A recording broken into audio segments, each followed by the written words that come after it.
cool call here. You might remember this unit. I changed the thermostat wire out on this unit a year ago or so when I ran it in the flex. It was all solarized. Well, they've had someone else come out since then and do a condenser fan motor and a compressor change out. It wasn't me. They didn't put what refrigerants in it. I can smell what's in there when I've gauged up on it with the smart probes. It had that funky smell like one of those hot shot replacements, or it's not 407C and it's not R22.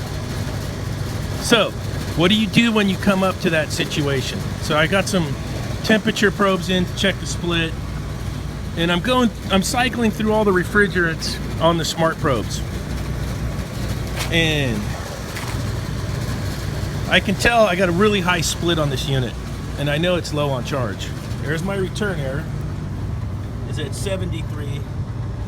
It's like, I don't know, it's like 8:30 in the morning right now. And my supply error is at 48 degrees.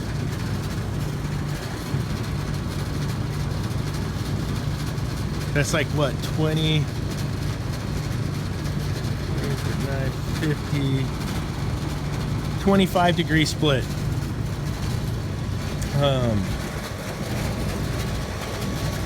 So for me, this is how I approach this.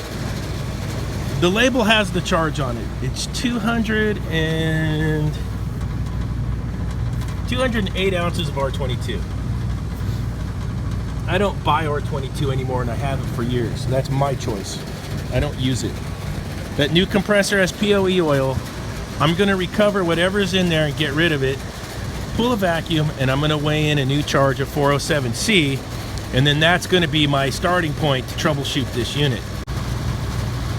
Whatever gas they used on there really has a pungent smell of like propane or butane. So I don't know, I don't use any of those other than 407. And I've used 421A, doesn't smell like that either. So it's got some funky gas in it. And it's gonna hit the road right now. Okay, so there it is, we'll get this recovered. And 208 ounces comes out to 13 pounds of gas. While it's recovering, I came down to my truck to see if I got enough 407. I need 13 pounds for the unit. I think the tear weight on the drum is 6. That's 19. Look, I'm barely gonna make it. So I'm gonna suck up my drum. All right, well, I got the gas on the truck. Whoop, whoop. Isn't that always a good feeling? You're like, all right, I got it. Gas recovered, got her on the vacuum pump now. I'm just taking the big 3/8 to 1/4 inch hose through the manifold and through both sides. It's a Saturday, and man, I am lacking on some parts on my truck. I want to change that liquid line dryer out, and I don't have one. So that's totally lame. And then whoever put this compressor in, they didn't do the contactor. And I wanted to put a contactor in. So I'm gonna have to make another trip out here.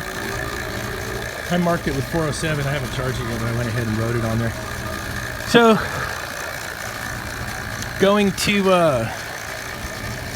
pull the vacuum. I'm going to weigh in the 407, and then we'll troubleshoot it, make sure the expansion valves and everything are working. So I found the chart inside here.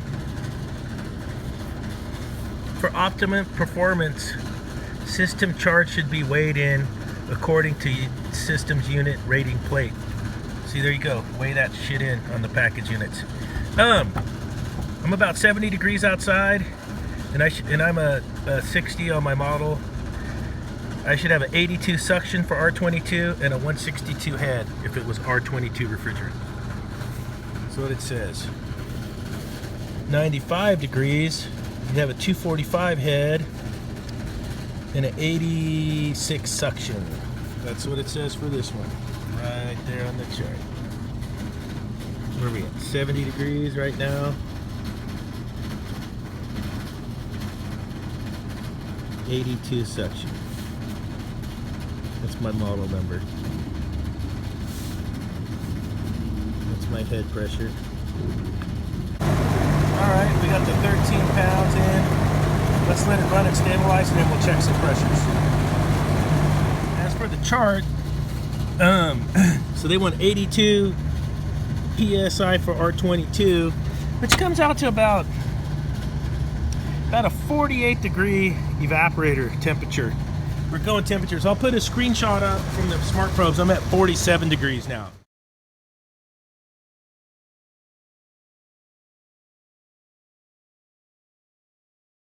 With 407, pressure converted to a temperature. 1 degree, I can live with that.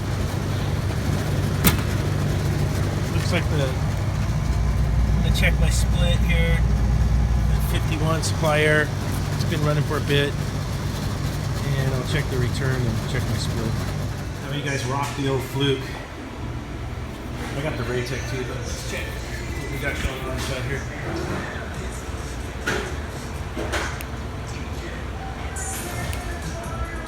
There we go. 55 supply. Here's return right here. 75, 74. That's a 19 or 20 degree split at the ducts. I can live with that. Okay, so all we did on this one was we came up, no cool call. Pressures looked real funky. We saw that someone else had just put a compressor in on 4.5/16, and there's another note they did a condenser fan motor in February. His name's David too. That's interesting, but that's not me. That's somebody else. I use a white paint pen.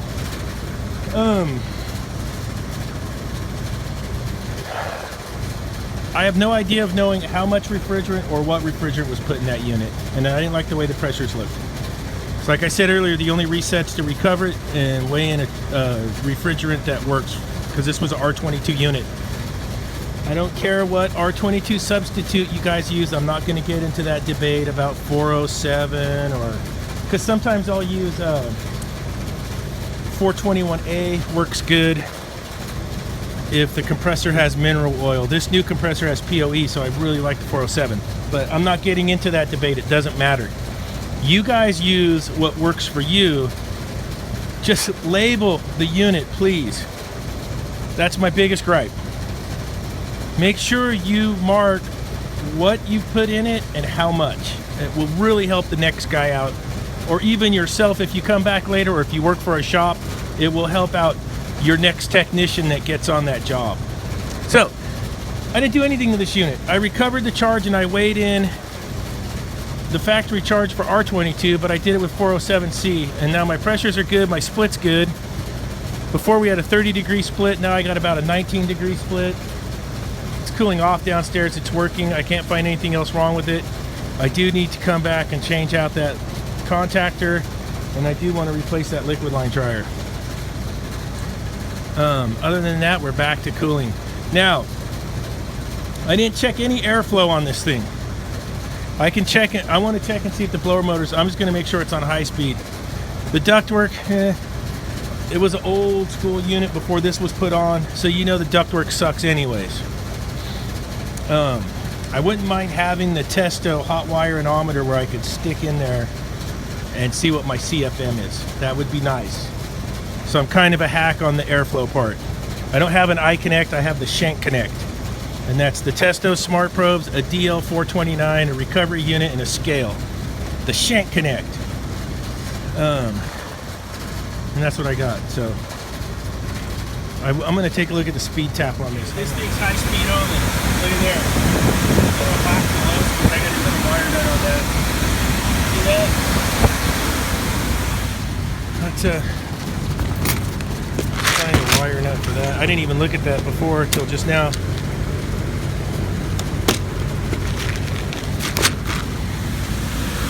Watch your fingers, kid. Let me put the phone down. So we're high speed. You can take a look at the coil in the TXV. It's all feeding.